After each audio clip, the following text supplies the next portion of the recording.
बड़े अफसोस की बात है कि इस हादसे में इतने लोग अपनी कीमती जानें गंवा गए। उसमें पुलिस के, एफएसएल, सिविल इंतजामिया के और वो लोग भी जिनका हुकूमत से कोई खास लेना देना नहीं। एक बेचारा टेलर, फोटोग्राफर और फिर कई सारे यहाँ अस्पताल में जख्मी। कैसे हुआ, क्यों हुआ, तहकीकात शुरू की गई है। उम्मीद करता हूँ कि जवाब लोगों को मिलेंगे, क्योंकि ये नहीं होना चाहिए। इतनी बड़ी क्वांटिटी एक्सप्लोजिव्स की यहाँ लाई गई, किन हालात में लाया गया, किन हालात में रखा गया, किन हालात में उनको डील किया जा रहा था। अब आहिस्ता आहिस्ता इन तमाम सवालों के जवाब जो है हमें हासिल होंगे। लेकिन फिलहाल मैं तो सिर्फ उन तमाम घरों के साथ हमदर्दी और ताज़ियत का इजहार करने, जिनके दुनिया में रहे नहीं, और फिर जो हमारे जख्मी हुए उनका हाल पूछने के लिए मैं बिलखुसूस यहाँ अस्पताल वालों का, उजाला सिग्नल्स का जो अस्पताल है, इनका शुक्रगुजार हूँ, क्योंकि सबसे पहले ये पहुंचे। इन्होंने टेलीफोन का भी इंतजार नहीं किया, खिड़की से देखा कि एक्सप्लोजन हुआ है, आग लगी है, इन्होंने अपना एम्बुलेंस भेजा और सबसे पहले स्पॉट पे इनकी टीम पहुंची और उन्होंने जख्मी लोगों को निकाला।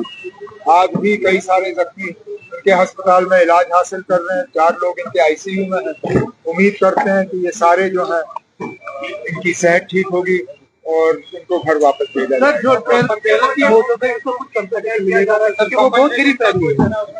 जाएगा। कॉम्पनसेशन का हमने पहले ही किया है।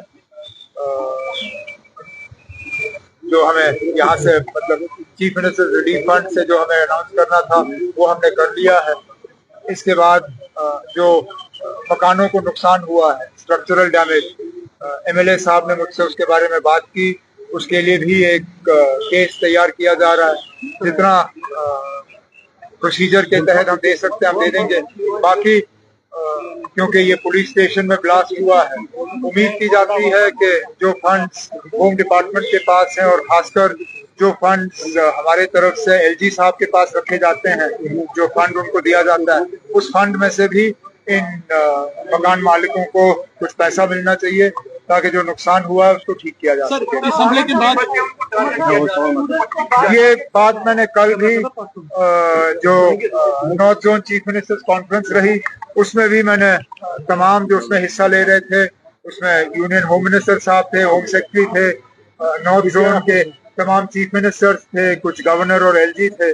मैंने उन सब से यही मोतबाना गुजारिश की कि मेहरबानी करके हर जम्मू कश्मीर के बाशिंदे को और खासकर हर कश्मीरी मुसलमान को शक के नजरिए से मत देखिए।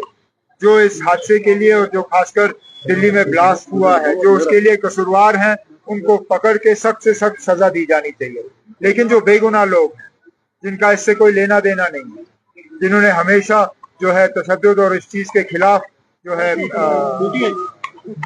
अपनी आवाज बुलंद की, उनको मेहरबानी करके इस दायरे में मत लाइए। ये मैंने बात की है और उम्मीद करता हूँ कि इस बात पे अमल होगा। सर, जो टेलर की फैमिली है वो चाहते हैं कि कोई हमें नौकरी मिलनी चाहिए, क्योंकि ये बेगुनाह था, उसको टेलर वो तो मिलना ही चाहिए, वो तो मिलना ही चाहिए। इससे पहले एसआरओ होता था, एसआरओ का नाम बदल दिया गया है, लेकिन स्कीम वही है। जो लोग ऐसे हादसे में मारे जाते हैं उनको एक नौकरी जो है कॉम्पनसेशन के तौर पे दी जाती है। मैं गवर्नमेंट के जो हमारे अफसर हैं उनसे कहूंगा कि इस टेलर की फैमिली के लिए भी एक केस प्रोसेस किया जाए और वो केस जैसे ही हमारे पास आ जाता है उसको हम मंजूरी दें। Thank you sir.